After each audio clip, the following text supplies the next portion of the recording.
Hello, hello, it's Friday, moving into Labor Day weekend, and I'm just inspired today. I thought it might be fun to read a bit from The Dragon Within. This is one of the only print copies. It's all an ebook now, and people that purchase it can actually print it on their own, but when I first brought it out, I printed 25 copies and took them with me to a group in Egypt, and so they are spread all over the world because they all sold, and I had a lot of room in my suitcase coming back for all the treasures I bought while I was in Egypt. It was fabulous. So I'm out here on a beautiful Friday afternoon in my garden. I've got my favorite summer drink. I'll just share that I love iced tea and lemonade mix, so I make homemade, homebrewed Sun organic iced tea, and then I add Trader Joe's organic lemonade and mineral water.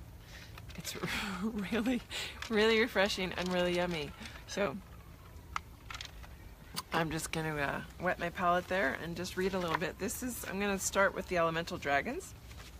Some of you may have noticed on the website or on the page the photo with all these images. These are the symbols of the Elemental Dragons, and it's a really good starting place. So anybody that hasn't worked with dragons before, I thought this might be a really good starting point, especially if you're out and about this weekend playing, especially with the earth or out in the water.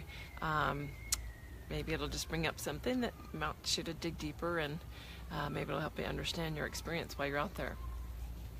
So the Elemental Dragons. There are 4 elemental dragons of the earth plane: earth, air, fire, and water. These are the strongest personal associations for most of us on the planet, and each one of us finds a specific affinity for one of these 4 in particular, even though all of the energies can be accessed and used once there's awareness of the ability to do so. The deep kinship or association one feels with one of the elemental dragons does not necessarily relate to one's birth sign. For example, a Libra, which is what I am, is considered an air sign, but may be most influenced by the water dragon, and indeed that has been the case. Tana, in particular, was the large water dragon that was a piece of me and a real deep connection for me. These dragons are our connection to the dragon lines of energy within the physical body, and as such, our connection to expanding ourselves into freedom and full consciousness in the physical. By connecting to and merging with them, the black and white dragons can be connected to, which in turn leads to our expansion through the crystal dragon, and into the interdimensional dragon lines of transmission through the core of the planet, and Metatron.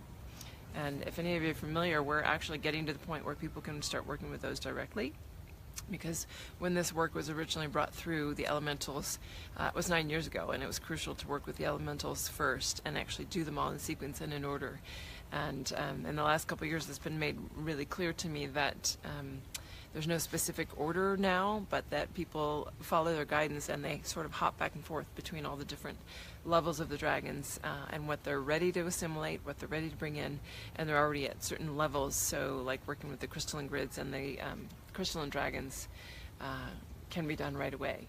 And I love that Metatron is such a part of this. Metatron is the archangel that I work with the most and have for years and years. He's like my go-to guy. And he's who I would consider like the like the Albert Einstein of the archangels, so to speak. He's like the physics, geometries, shapes, and mathematical guru that for anything with sacred geometry or spatial or interdimensional aspects of that, he is the man, and his team are the ones that can really help you understand and connect to that. So if you're needing to call an archangel for that specific need, or wondering why Metatron might be present, you might just ask if he's trying to bring some geometries in for you or some mathematical downloads, because he carries a lot of codes. Moving on, there's natural balance within the dragon geometry as we merge and use them. Not only is there balance to be found in the merging of the male and female aspects of one particular type of dragon, but other pairings can be merged as well. For example, the earth and air dragons merge and support each other, as do the fire and water dragons. To work with multiple dragons, it's most useful to work with either already merged energies, male and female of each type, earth, air, fire, or water, or work with, for example, the male earth and the female air, or the female water and the male fire. There are different aspects to be anchored and experienced with the male and female energies of each, and working with them together as described in the section, Working with Multiple Dragons at Once.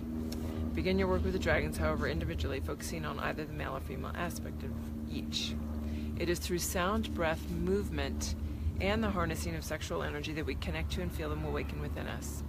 We feel the transformation as the dragon within awakens and breathes through us. The breath changes, becoming more raspy, deeper, fuller, hotter. The eyes flutter open intermittently, and we look upon the world in a new way, as if seeing it for the first time, feeling the dragon looking through our eyes. The body begins to sway and move spontaneously, stretching in new ways as if stretching sleeping muscles and joints that have been still for eons. Working with the dragons allows new circuits to begin to flow that create heat throughout the body, letting us know of their presence. When these four are awakened within and merged, the white and black dragons can be accessed to reach an even deeper level. So there's more on that, but I'm going to move in just for an example of the earth dragon. And so in each of the dragons, there's a specific section and a master that it's associated with. So the earth dragon is associated with Ishtar. The function is as an activator of wild, orgasmic, powerful energy flows in the body and the grounder of manifestation into the physical. So if you have big projects or things that you're working on visioning and trying to bring them into the physical realms, the earth dragon would be the one that you could call in to help you do that, to help bring it down into the physical. The stone associated with the earth dragon is moldavite, the metal is copper, and the mantra is Mituam Naherua. And hi Tamara, nice to see you.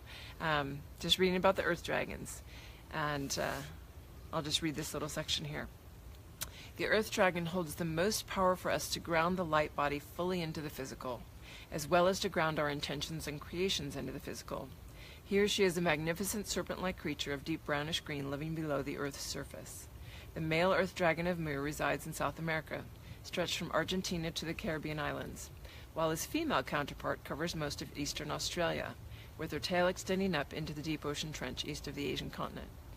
To work with the earth dragons, sit in a comfortable position. Envision being led to a small cave deep in the earth. There's a dim light available, although it's not made by any source you are aware of. Sit in the cave and begin to breathe. When the breath begins to feel raspy and low like that of a dragon, begin to chant the mantra deeply on an exhalation. The full mantra will be chanted with each inhalation and exhalation as a continuous sounding. Ask your inner guide whether you would like to call forth the male or the female earth dragon first, or simply allow the one who desires to work with you to step forward. If you have worked with both individually, you can call forth the experience to have them merge within you. You will find when working with the male earth dragon that your breath wants to be pushed across the floor of the cave, and your body may begin to sway in side-to-side figure eights in a serpentine motion.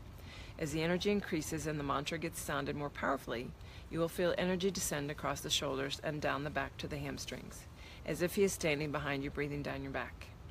These are the channels he opens up for you. They carry physical strength and grounding, as well as the grounding of new creations and manifestations you are trying to bring into your physical reality. The male especially empowers one with a sense of knowing and surety in physical realm decisions, while the female offers a boost in confidence and self-esteem, the surety of decisions for the self versus the world. They are both helping anchor the central portion of the light body to the core of the physical body across the entire torso. This will manifest in feeling lighter, yet more solid and grounded. So the instructions are here too for working with the female dragon, and some more information about what would happen if you stick with that exercise. But that's just a little taste, and you can replay that. And the book actually comes with a CD of all the mantras. So if you end up purchasing it at some point to work with all of them, the mantras can be played on a loop so that you can have that in the background as you're meditating, which is pretty cool. Let's flip forward to some of the outer star system dragons, which it's amazing to me, the family of dragons, and how far they extend. I mean, obviously, if we have extensions into all the realms, so would they. And this part is the interdimensional dragons of Sirius, the galactic mind. Hello, Keegan. So Keegan's here joining me, and hi, buddy. He just woke up from a little nap. So we'll just read a little bit more and he can listen. So the interdimensional dragons of Sirius, and the Sirian Dragons is the galactic mind. If you think about the mind, heart, and womb of any system in the universe, the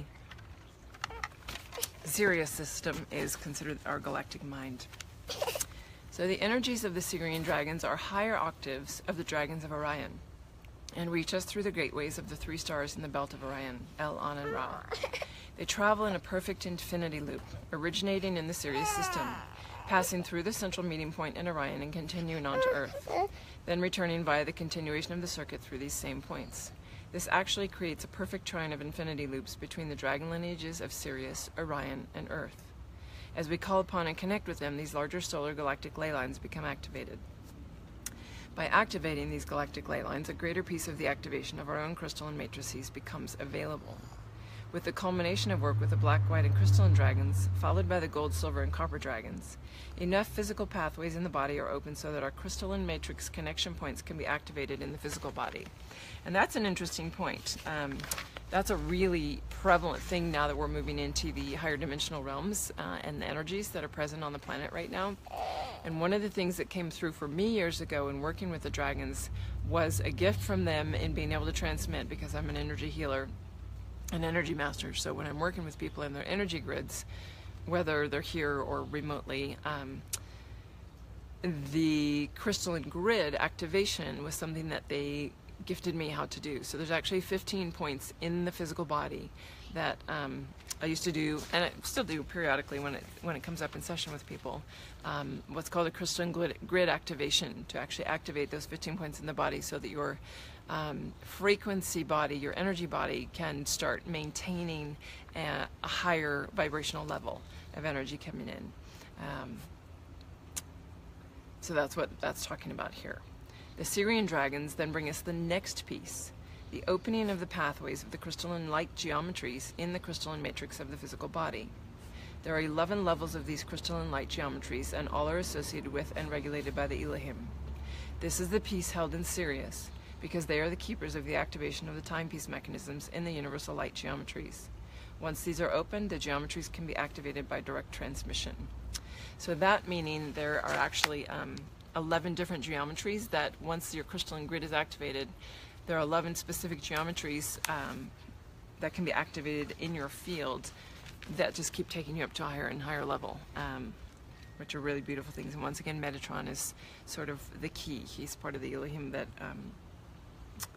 that team that works with that aspect. So I think that gives you a good little taster. I was thinking I might have time to touch on the Ruby, Sapphire, and Emerald Dragons of Middle Earth, but maybe we'll do that at another time. So if you have any questions, feel free to message me. And I love that, Tamara.